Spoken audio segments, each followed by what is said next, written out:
Unified 911, anong matutulong namin sa'yo? Anya ti maitulong mi ken kahapon. Anong may tatabang ko sa imo? Unsay akong ikatabang nimo? Ngini makadabang na misal ka no? Sa anumang wika o dialekto, may tulong na darating sa iyo.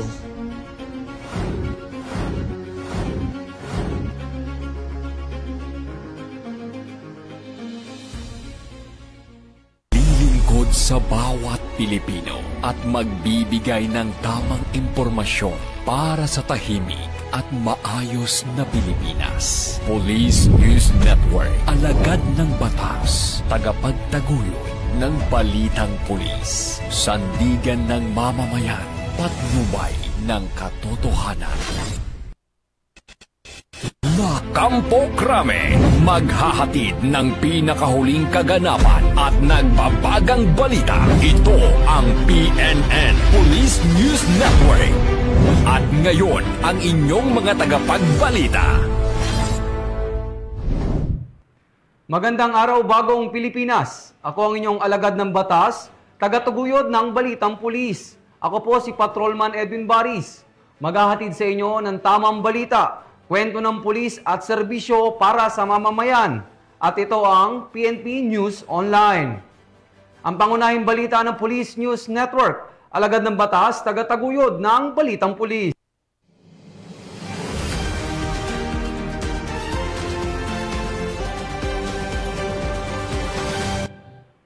Narito ang mga balitang dapat nyong abangan.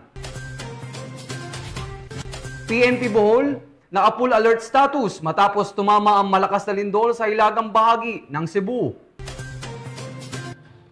Community Outreach Program isinagawa sa Cagayan. 1.9 milyong halaga ng smuggled na sigarilyo ang nasabat sa checkpoint sa Sultan Kudarat.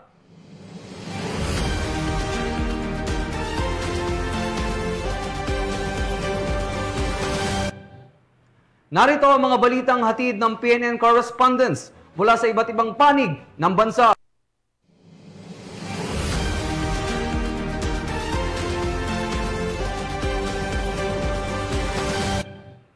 Simulan natin ang balita mula sa bahagi ng Luzon.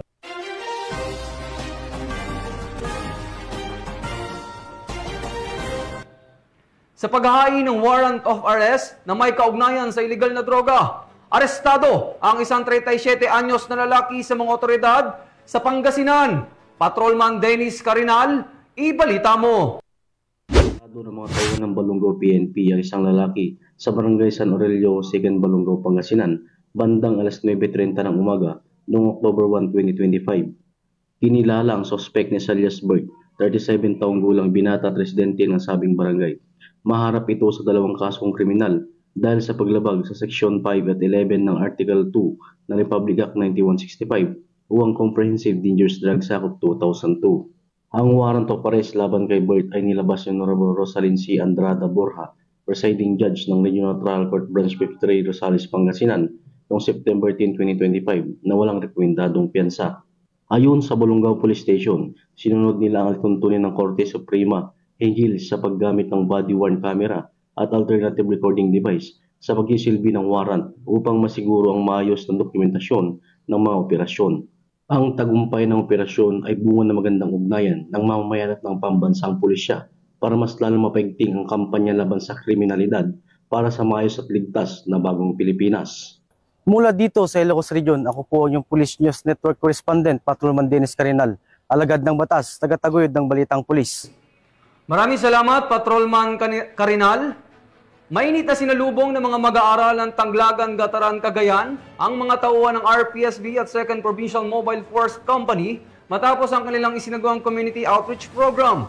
Ang magandang balita ay hatid ni Patrolman Lini Lorenzo. Bilang katuwang ng komunidad sa pagsusulong ng kapakanan ng kabataan, muling pinatunayan ng Revitalized Police sa Barangay Team at 2nd Cagayan Provincial Mobile Force Company ang kanilang malasakit sa edukasyon ng maghatid ng tulong sa mga mag-aaral ng Barangay Tanglagan, Gataran, Cagayan nito lamang unang araw ng Oktubre taong kasalukuyan. Sa kanilang maikling pananatili ng mahigit 2 buwan, Agad na natukoy ng RPSB team ang isa sa mga pangunahing suliranin ng barangay, ang sira at lumang bubong ng daycare center na nagsisilbing hadlang sa tuloy-tuloy na pag-aaral ng mga bata lalo na kapag umuulan. Pinangunahan ni Police Lieutenant Francis Patawi ang aktibidad kasama ang buong RPSB team, katuwang ang 2nd Cagayan Provincial Mobile Force Company sa pamumuno ni Police Major Jefferson D. Mukay, Acting Force Commander, at ang advisory group sa pangunguna naman ni Sir Gilbert Chan, Vice President for Internal Affairs. Sa kanilang pagbisita, personal nilang iniabot ang mga school supplies para sa 36 na mga mag-aaral, isang wall fan at isang 32-inch smart LED TV na magagamit ng guro at mag-aaral upang higit pang mapabuti ang kalidad ng pagkatuto sa loob ng silid-aralan.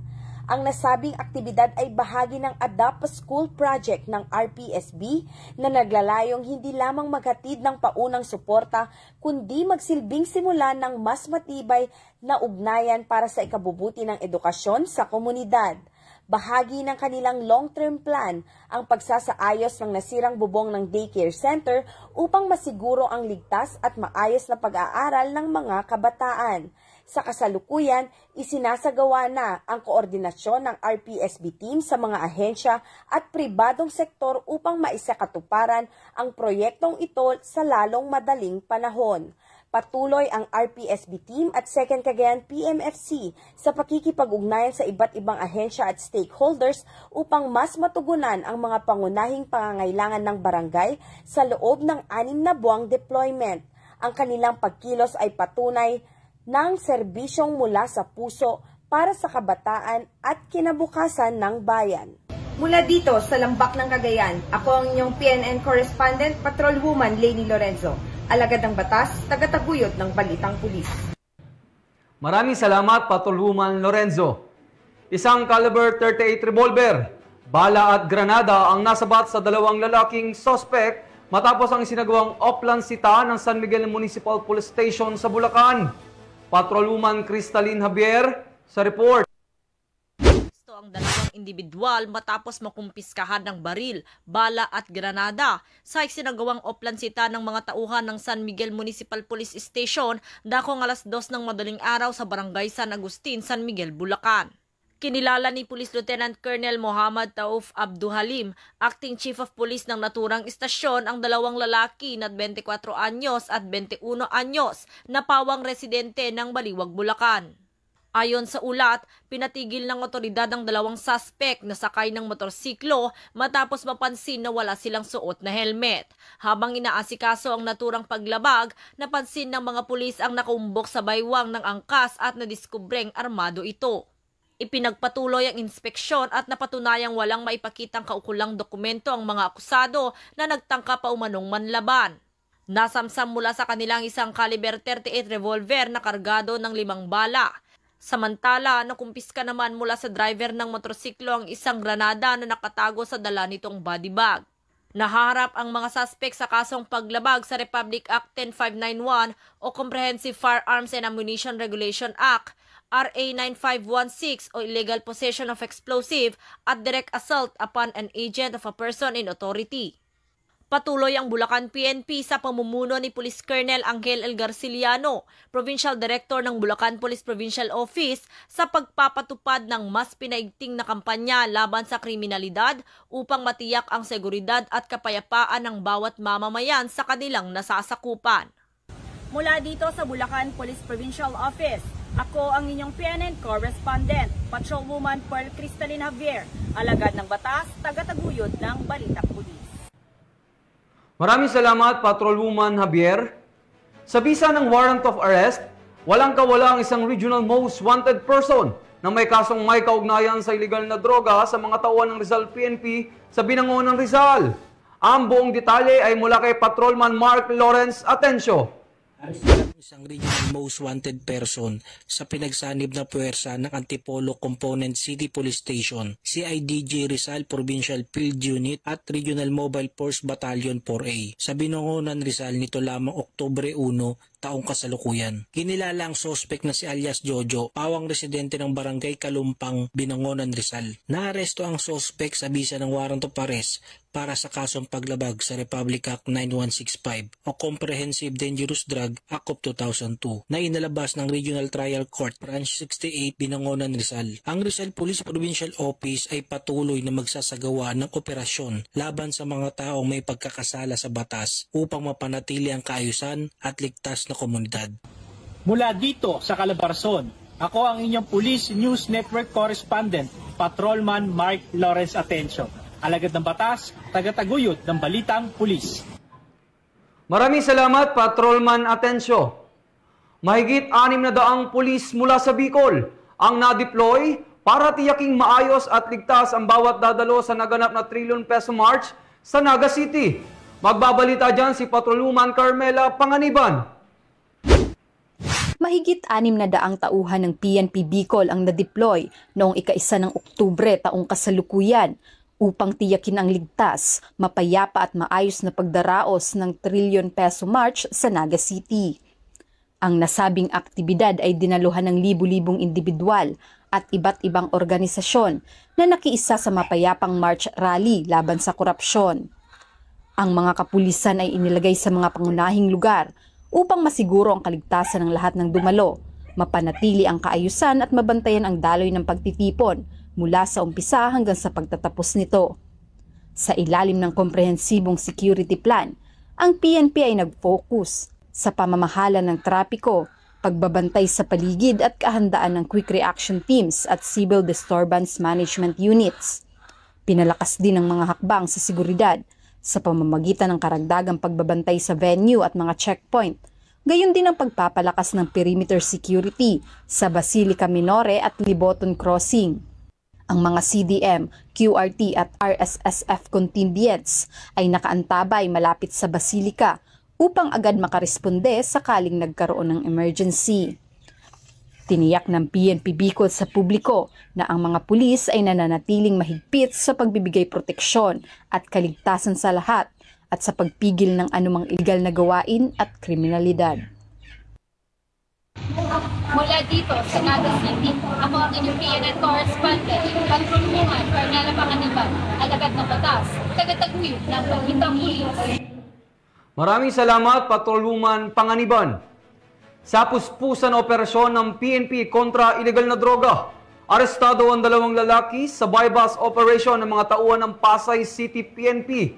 Police Corporal Abigail Rojas, magbabalita. Arestado ang 2 drug suspect ng mga tauhan ng Station Drug Enforcement Unit ng Pasay City Police sa isang buy-bust operation bandang alas 9:30 ng gabi sa kahabaan ng Coldoro Street, Barangay 27, Zone 4 sa Pasay City. Kinilala ng Pasay Police ang mga suspect na sina alias Kuya, 54 na anyos at alias Adel, 49 na anyos, kapwa residente ng Pasay at nasa watchlist ng pulisya. Nasabsa mula sa kanila ang 8 pakete ng hinihinalang shabu na may timbang na halos 8.9 na gramo na may malaking halaga. Kasalukuyang dinala ang mga suspect sa Station Drug Enforcement Unit ng Pasay para sa kaukulang dokumentasyon at sasampahan din sila ng kasong paglabag sa RA 9165 o mas kilala bilang Comprehensive Dangerous Drugs Act of 2002. Mula dito sa Metro Manila, ako po ang inyong PNN correspondent, Police Corporal Abigail Rojas. Alagad ng batas, tagataguyod ng balitang pulis. Maraming salamat, Police Corporal Rojas. Simulan natin ang balita mula naman sa bahagi ng Visayas.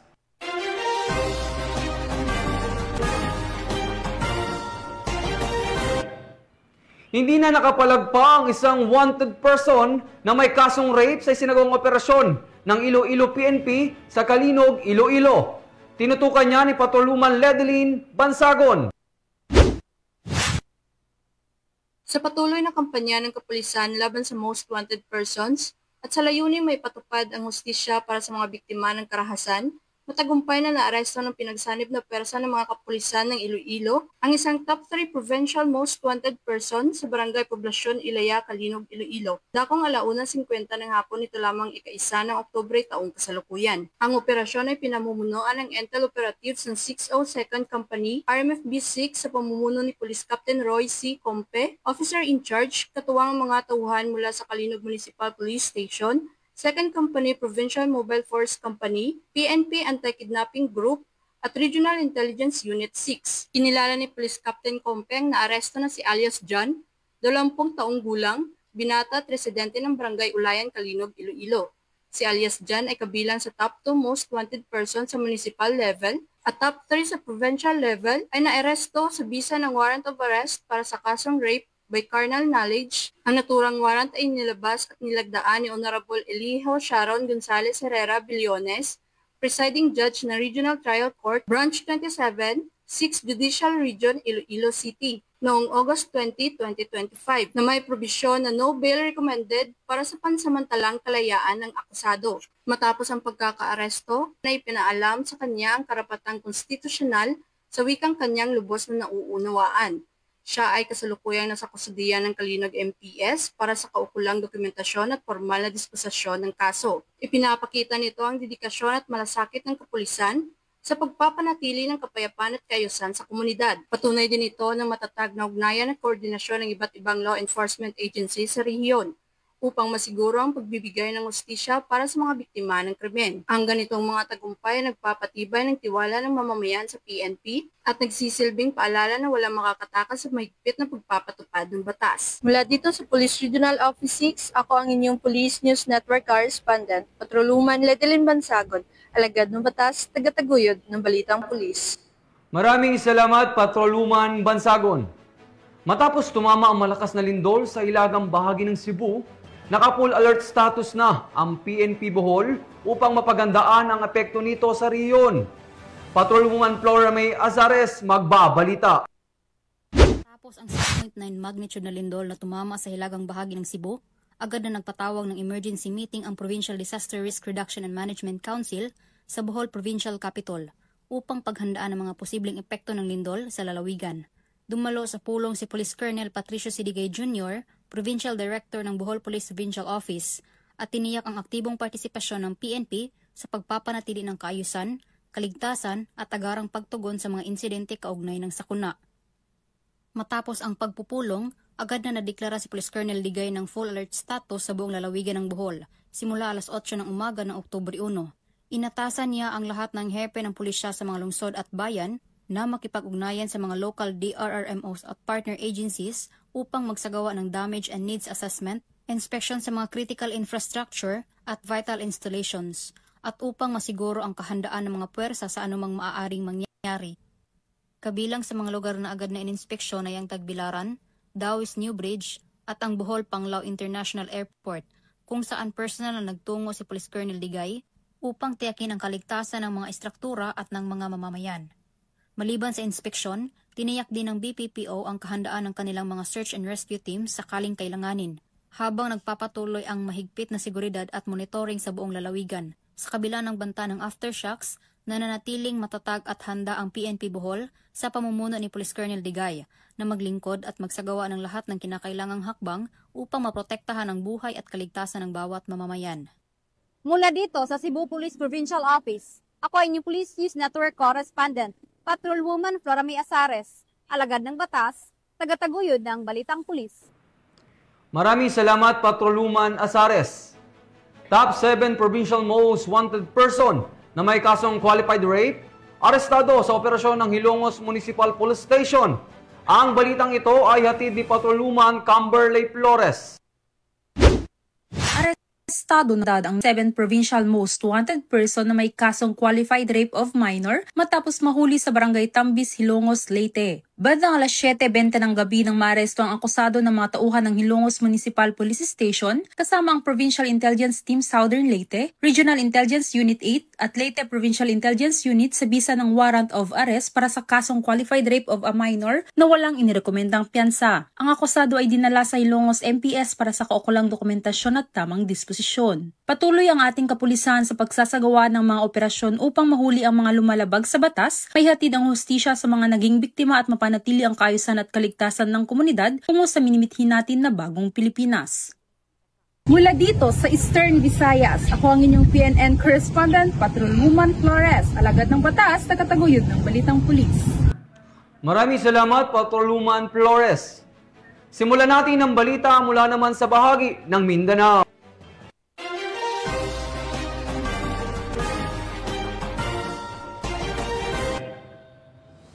Sa pinagsanib puwersa ng PIDEA at Zamboanga del Sur PNP, arestado ang 3 lalaki sa isinagawang bypass operation sa Zamboanga del Sur. Patrolwoman Joyce Abiog, ibalita mo. Tao ang naaresto sa isinagawang bypass operation ng pinagsanib na puwersa ng Zamboanga del Sur Provincial Drug Enforcement Unit, ZSPIO, Aurora MPS at PIDEA 9 sa Barangay San Jose, Aurora, Zamboanga del Sur. Kinilala ang mga sospek na sina alias Plang, 27 taong gulang, residente ng Barangay Gumahan, Josefina, Zamboanga del Sur, alias Doydoy, 27 taong gulang, residente ng Barangay Dalangin, Pagadian City, at alias Jan, 29 na taong gulang, residente ng Barangay Danlugan, Pagadian City. Nakumpiska mula sa mga sospek ang 4 na heat-sealed transparent plastic sachet na naglalaman ng hininalang shabu na tumitimbang ng humigit kumulang 15 gramo at may halagang 102,000 pesos at iba pang non-drug evidence. Ang mga nakumpiskang ebidensya ay dinala sa Zamboanga del Sur Provincial Forensic Unit para sa masusing pagsusuri, habang ang mga sospek ay pansamantalang ikinustudiya sa Aurora Municipal Police Station para sa kaukulang disposisyon. Mula rito sa Zamboanga Peninsula, ako ang inyong PNN correspondent, Patrolwoman Joyce Abiog, alagad ng batas, tagataguyod ng Balitang Pulis. Maraming salamat, Patrolwoman Abiog.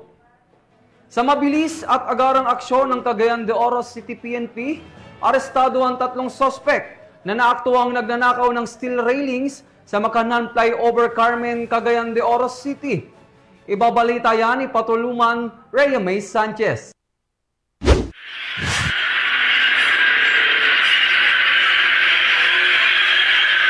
Huli sa akto ang 3 lalaki habang binabaklas ang steel railings sa flyover ng Makanhan, Carmen, Cagayan de Oro City nitong Oktubre 2 taong kasalukuyan. Ayon sa investigasyon ng Cagayan de Oro City PNP, nakatanggap ng sumbong ang Police Station 4 Carmen mula sa mga gawa ng nasabing lugar kung saan nawawala ang mga kagamitan at mga materyalis na abot sa mahigit kumulang 300,000 pesos. Agad naman umispondi ang otoridad at nagsagawa ng hot pursuit operation kung saan matagumpay na nahuli ang mga suspect at nakuha sa kanila ang 42 piraso ng aluminum pipes. Agad naman dinala ang mga suspect sa Maharlika Detention Cell upang ihanda ang kasong isasampa sa kanila. Ang pagkakahuli sa mga suspect ay bunga ng mabilis at maagap na aksyon ng Cagayan de Oro City PNP sa ilalim ng pamumuno ni Police Colonel Gerardo D. Olanday, Acting Director ng Cagayan de Oro City Police Office. Hinihikayat din namin ang ating mga kaubayan na manatiling mapagmatiyag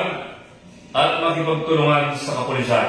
Mula dito sa Northern Mindanao, ako ang inyong Police News Network Correspondent, Patrolwoman Rhea May Sanchez, alagad ng batas, tagataguyod ng Balitang Pulis. Maraming salamat, Patrolwoman Sanchez. Matapos ang anti-illegal drug operation ng Marilag Police Station 12, arestado ang isang drug suspect sa Davao City. Patrolwoman Mariel May Dongkilab sa report. Matagumpay na naaresto ang isang drug suspect sa isinagawang bypass operation ng mga operatiba ng Marilog Police Station 12 sa sitio Lower Patag, Barangay Tamugan, Marilog, Davao City, nitong Oktubre 1 taong kasalukuyan. Kinilala ang suspect na si alias Tokhang, 46 anyos, na residente ng nasabing lugar. Nakumpiska mula sa suspect ang 3 maliliit na pakete ng hinihinalang shabu na may standard drug price na 10,616 pesos. buy bus money, isang coin purse, at national identification card. Kasalukuyang nasa kustodiya ng nasabing estasyon ang suspect at naharap ngayon sa kasong paglabag sa RA 9165 o ang Comprehensive Dangerous Drugs Act of 2002. Sa tulong ng lokal na pamahalaan at aktibong pakikiisa ng komunidad, layunin ng kapulisan na ganap na masugpo ang ipinagbabawal na gamot at matiyak ang napapanatiling kapayapaan at kaayusan sa buong rehiyon. Mula dito sa Rion 11, ako ang PNN correspondent. Patrolwoman Mariel Maydon Kilab, alagad ng batas, taga-taguyod ng Balitang Pulis. Maraming salamat, Patrolwoman Dong Kilab. Aabot sa mahigit 1.9 million pesos na halaga ng smuggled na sigarilyo ang naharang sa checkpoint ng otoridad sa Libak, Sultan Kudarat. Ang buong detalye mula kay Patrolwoman Bina Morales. Tinatayang mahigit 1.9 milyong halaga ng smuggled na sigarilyo ang nasabat ng pinagsanib na puwersa ng 2nd Sultan Kudarat Provincial Mobile Force Company at Libak Municipal Police Station. Matapos maharang ang isang sasakyan sa checkpoint sa sitio Panggawan, Barangay Crescent Nebo, Libak, Sultan Kudarat. Dakong alas 11:30 ng gabi nitong Oktubre 1 taong kasalukuyan. Kinilala ang mga nahuling suspect na sina alias Bong, 36 na taong gulang, driver at residente ng Cotabato City. Alias Mar, 30 anyos, driver, residente din ng Cotabato City. At si alias Ak, 26 na anyos, helper, residente naman ng Dato Udil Siswat, Maguindanao del Norte. Nasangsa mula sa kanilang sasakyan ng 44 na kahon ng Canon cigarettes, 6 na kahon ng Berlin Red cigarettes at 30 reams ng Berlin Red cigarettes. Ang mga suspect na magpakita ng kaukulang dokumento para sa transportasyon ng mga sigarilyo. Ang inventaryo at pagmamarka ng ebidensya ay sinagawa sa presensya ng mga suspect, saksi mula sa media at isang barangay opisyal.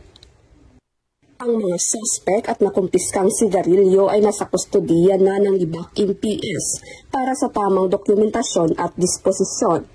Mariing pinapaalalahanan ni Police Brigadier General Arnold P. Argente, Regional Director ng PRO-12, ang publiko na ang smuggling ay isang seryosong krimen na nagpapahina sa ekonomiya at banta sa kalusugan ng mamamayan.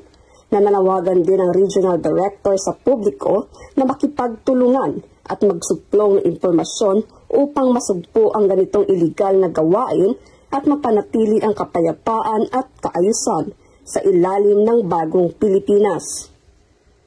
Mula dito sa Rehiyon 12, ako ang inyong PNN correspondent, Patrolwoman Vina Morales, alagad ng batas, taga-taguyod ng Balitang Pulis. Maraming salamat, Patrolwoman Morales. Matapos ang ilang araw na pagmanman ng mga otoridad, arestado ang isang drug suspect sa isinagawang buy-bust operation sa Butuan City. Magbabalita dyan si Patrolwoman Kay Francisco. Arestado ang isang suspect matapos mahuli ng mga operatiba sa pagbebenta o mano ng ipinagbabawal na gamot sa May Montilla Street, Purok 3, Barangay San Ignacio, Butuan City. Kinilala ang suspect na si alias CK, 30 anyos, binata, isang construction worker at residente ng Purok 4, Barangay San Ignacio, Butuan City. Nasamsam mula sa suspect ang 3 sachet na hinihinalang shabu at isang sachet na bypassed item na may kabuang bigat na 15 gramo at tinatayang nagkakahalaga ng 102,000 pesos. Nakumpiska rin ang 7,000 pesos na buy-bust money. Batay sa ulat ng mga otoridad ay kabilang suspect sa street-level individual at umano'y matagal nang minamanmanan ng mga operatiba dahil sa pagbebenta ng iligal na droga. Ang nahuli ito matapos makapagbenta sa isang pulis na nagsilbing poster buyer. Naging matagumpay ang operasyon sa pamumuno ni Police Lieutenant Melesha P. Kulam sa ilalim ng supervisyon ni Police Lieutenant Colonel Brian A. Riponte, hepe ng SOU-13 PNP-DEG. Katuwa ang mga operatiba ng PNP-DEG SOU-13 at puwersa ng Butuan City Police Station 1. Sa ngayon ay nasa kustodiya na ng PNP-DEG ang suspect at nakatarang sampahan ng kasong paglabag sa Republic Act 9165 o Comprehensive Dangerous Drugs Act of 2002. Mula rito sa rehiyon ng Caraga, ako ang inyong PNN correspondent, Patrolwoman Kay Francisco, alagad ng batas, taga-taguyod ng Balitang Pulis. Maraming salamat, Patrolwoman Francisco. Nagbigay ng seguridad at tulong ang mga membro ng mga Dadato PNP sa isinagawang relief operation para sa mga pamilyang naapektuhan ng nagdaang bagyo sa Maguindanao del Sur. Ang magandang balita mula kay Judy Ann Alibo. Nakiisa sa pamamanguna dato MPS sa mga pamilyang naapektuhan ng mga nagdaang bagyo sa Barangay Paitan, Manguda Dato, Maguindanao del Sur nito lamay 30 ng Setyembre taong kasalukuyan. Pinangunahan ni Police Captain Edward K. Avilino, officer in charge ng Manguda Dato Municipal Police Station, ang naturang aktibidad. Katuwang si Loreto Jr. V. Cabaya ng Department of Social Welfare and Development Region 12 at Local Government Unit upang makiisa sa pamamahagi ng ayuda sa nasabing lugar. Ang naturang relief operation ay malinaw na patunay ng matibay na ugnayan at pagtutulungan ng Philippine National Police, DSWD, LGU at iba pang mga katuwang mula sa komunidad. Sa kanilang sama-samang pagsisikap, natiyak na mabilis at epektibong naihatid ang tulong sa mga apektadong residente. Ang tagumpay ng operasyong ito ay nagpapatibay sa kalagahan ng interagency cooperation at pagkakaisa sa pagbibigay serbisyong publiko lalo na sa pagtugon sa agarang pangangailangan ng mga pamayanang tinamaan ng kalamidad. Ang gawaing ito ay sumasalamin sa patuloy na pakikipagtulungan sa iba't ibang ahensya ng pamahalaan upang mapaglingkuran ang mga komunidad lalo na sa oras ng matinding pangangailangan. Mula rito sa Police Provincial Office ng Maguindanao del Sur, ako ang inyong PNN Correspondent, Patrolwoman Judy Ann Alibo, alagad ng batas, tagataguyod ng Balitang Pulis. Maraming salamat, Patrolwoman Alibo. At mga ka-PNN, 83 days na lang, Pasko na.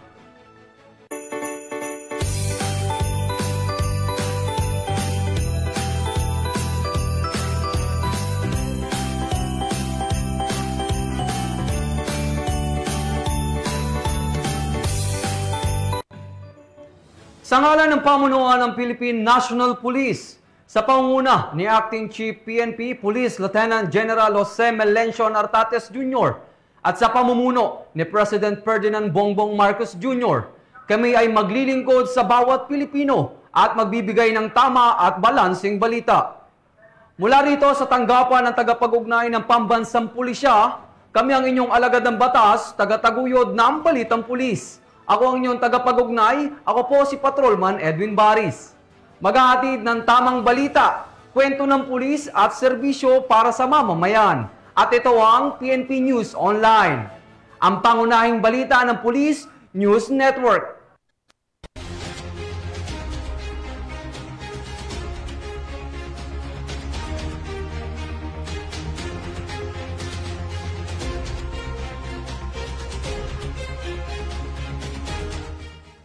Police News Network, alagad ng batas, tagapagtaguyod ng balitang pulis.